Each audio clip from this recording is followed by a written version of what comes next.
Hey guys, in this video we will going to see one of the most powerful feature in the Kotlin language. It's nothing but Kotlin extension functions. So we need to know what is extension functions. So it is nothing but which allow us to extend the functionality of our existing classes without inheriting from them or modifying their source code. Let's explore this fascinating topic together. Extension functions in Kotlin development is will enable to add a new functionality to our existing classes. It may be a standard library like string or third-party library classes or even our own custom classes. So let's break down how it works. First, we need to understand the syntax of extension function. Just we will create one syntax here. So we created the syntax. So here what we are doing, we are just defining an extension function called capitalize first letter for the string class. It takes no parameters and returns a new string with the first letter capitalized. So now let's see how we can use this extension function in our code. So here we are just showing the title. I'm just making this a small head, and now we can just use dot and our extension function capitalize first letter, which is nothing but our extension function. So by simply calling capitalize first letter on a string object, we can capitalize the first letter of the string without modifying the original class or creating a subclass. So it is very neat and clean, right?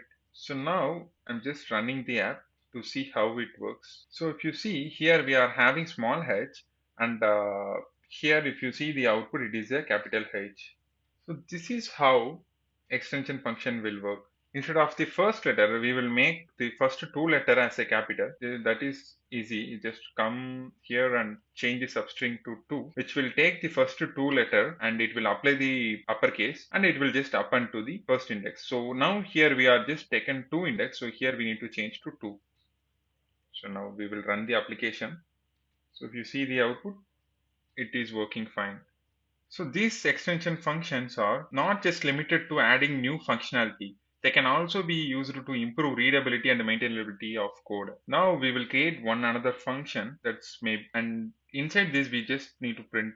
So I'm just having the for each index. For each index,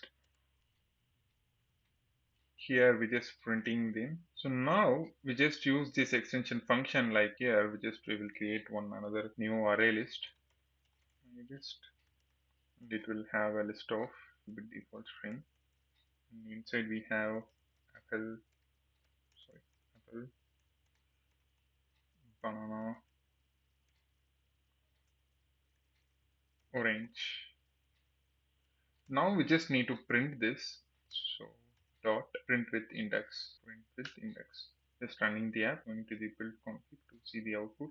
Here you go. If you see, we just printing that particular item with index. So it prints each elements of the list along with its index. This makes it easy to iterate over a list and print its contents with minimal code. And that's it for this video, guys. If you have any doubt, let me know in comments. We'll see you on next video.